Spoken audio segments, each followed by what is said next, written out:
मुन्ना और काजल के साथ गांव की एक छोटी सी झोपड़ी में रहते थे। गोपाल गांव के अमीर आदमी लाला गोवर्धन के खेतों में मजदूरी करता था और मधु गांव के सरपंच जगत सिंह के घर पर खाना बनाने और साफ सफाई का काम करती थी। दोनों पति पत्नी दिन रात मेहनत करके किसी तरह अपने बच्चों का पेट भरते थे। गर्मी का मौसम आते ही रामपुर में हालात और भी खराब हो जाते थे। हर साल यहाँ तापमान 48 डिग्री तक पहुंच जाता था, लेकिन इस बार गर्मी ने तो जैसे सारे रिकॉर्ड ही तोड़ दिए थे, जिस वजह से रामपुर गांव के लोग बहुत ज्यादा परेशान थे। दिन हो या रात, लोग गर्मी से बेहाल थे। मधु, इस बार तो गर्मी जान ही ले लेगी। इतनी तेज धूप में काम करना भी मुश्किल हो गया है। सच कह रहे हो, घर से बाहर निकलते ही पसीना बारिश की तरह बहने लगता है। इतनी ज्यादा गर्मी में तो काम पर भी जाने का मन नहीं करता। न जाने इस साल की गर्मी कैसे कटेगी। चलो अच्छा, मैं काम पर जाता हूँ, वरना लाला जी गुस्सा करेंगे। इतना कहकर गोपाल काम के लिए चला जाता है। मुन्ना और काजल गांव के एक छोटे से स्कूल में पढ़ते थे। मधु दोनों बच्चों को स्कूल छोड़कर सरपंच के घर काम पर चली जाती है।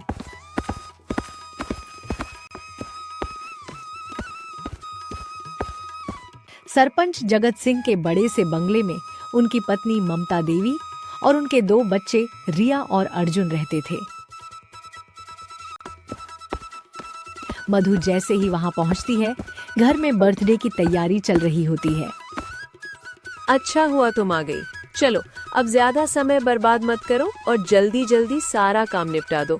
आज अर्जुन का बर्थडे है और मुझे हर चीज बिल्कुल परफेक्ट चाहिए। शाम के 5 बजे से पहले सब कुछ खत्म हो जाना चाहिए, समझी? उसके बाद तुम घर सजाने में भी मेरी मदद करोगी। ठीक है मालकिन, आप चिंता मत कीजिए। मैं पहले सारे काम निपटा लेती हूँ, उसके बाद घर सजाने में भी आपकी मदद करूंगी।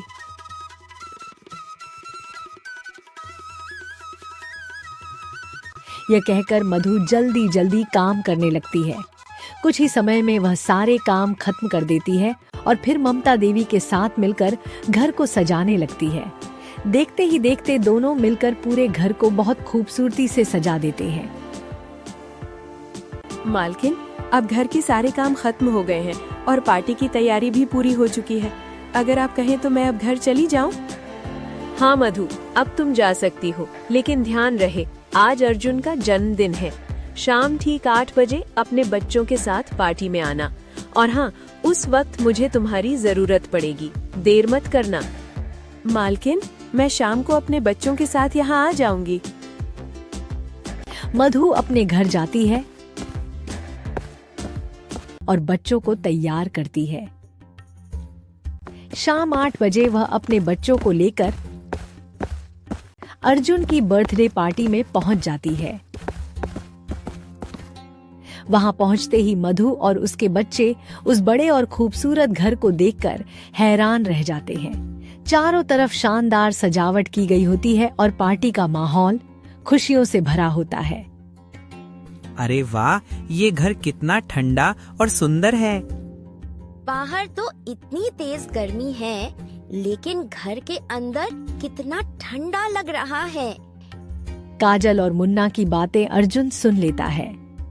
अरे, हमारे घर में ठंड इसलिए लग रही है क्योंकि हर कमरे में एसी लगाया हुआ है। ओह, तो एसी लगाने से घर इतना ठंडा हो जाता है। दीदी, क्यों ना हम भी बाबा से कहें कि हमारे घर में भी एसी लगवा दें? बच्चों, इधर आओ, केक काटने का समय हो गया है। केक काटने की तैयारी चल रही होती है। उसी समय मुन्ना और काजल एसी की ठंडी हवा का आनंद लेते हुए रिया के कमरे की तरफ चले जाते हैं। कुछ देर बाद वे कमरे के अंदर चले जाते हैं। दीदी, ये कमरा तो सबसे ज्यादा ठंडा है। यहाँ तो कितनी अच्छी ठंडक है। और दीदी, ये देखो, ये खिलौने कितने सुंदर हैं। दोनों भाई बहन खुशी खुशी खिलौनों से खेलने लगते हैं। ठंडी हवा और आरामदायक बेड के कारण उन्हें कब नींद आ जाती है उन्हें खुद भी पता नहीं चलता। तभी रिया कमरे में आती है।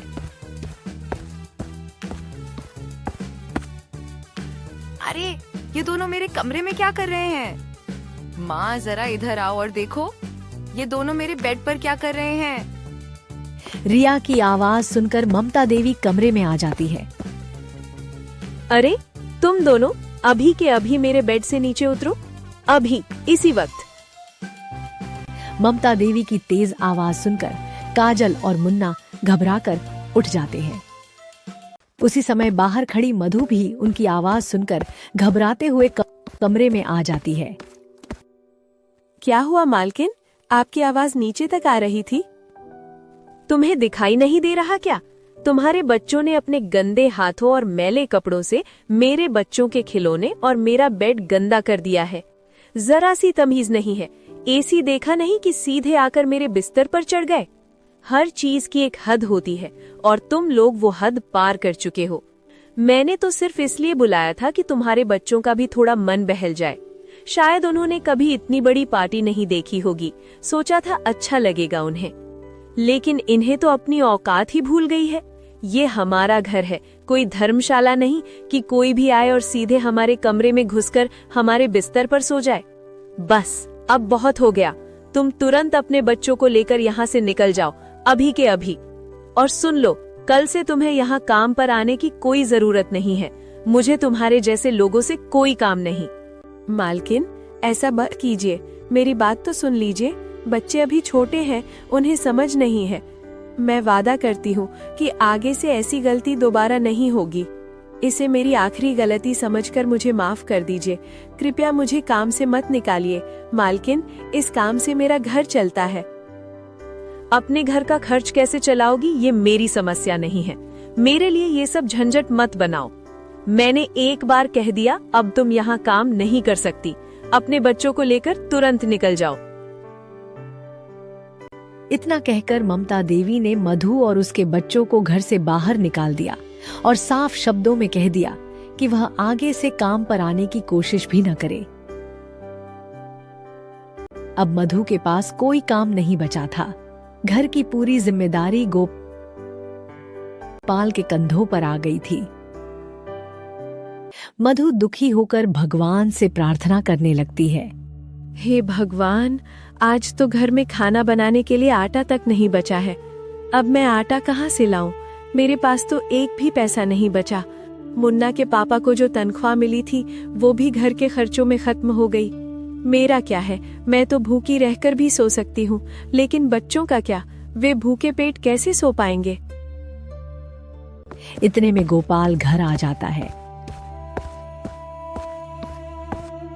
आप आ गए? घर में सारा राशन खत्म हो गया है। आज तो खाने के लिए कुछ भी नहीं है। कोई बात नहीं, चिंता मत करो। आज मैं अपने साथ खाना लेकर आया हूँ। सेठ जी के यहाँ आज दावत थी, इसलिए उन्होंने बच्चों के लिए भी थोड़ा खाना भिजवा दिया। यह सुनकर मधु को थोड़ी राहत मिलती है।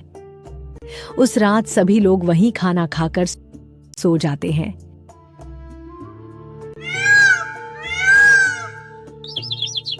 अगली सुबह मधु फिर से अपनी मालकिन ममता देवी के घर जाती है।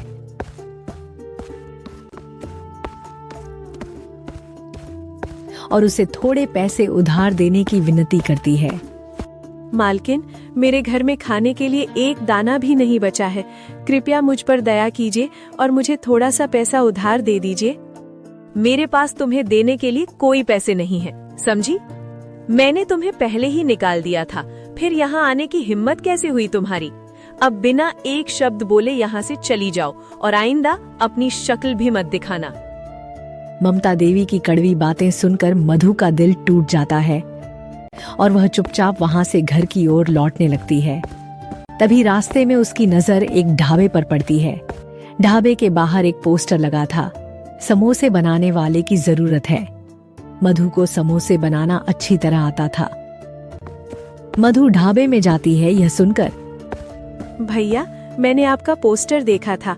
आपको समोसे बनाने वाले की जरूरत है क्या? हाँ, जरूरत तो है। क्या तुम समोसे बना लोगी? तुम्हें समोसे बनाना आता है? हाँ, मुझे कई तरह के समोसे बनाना आते हैं। इसके अलावा मैं और भी कई तरह के स्वादिष्ट पकवान बना सकती हूँ। ठीक है, तुम आज से ही काम शुरू कर सकती हो।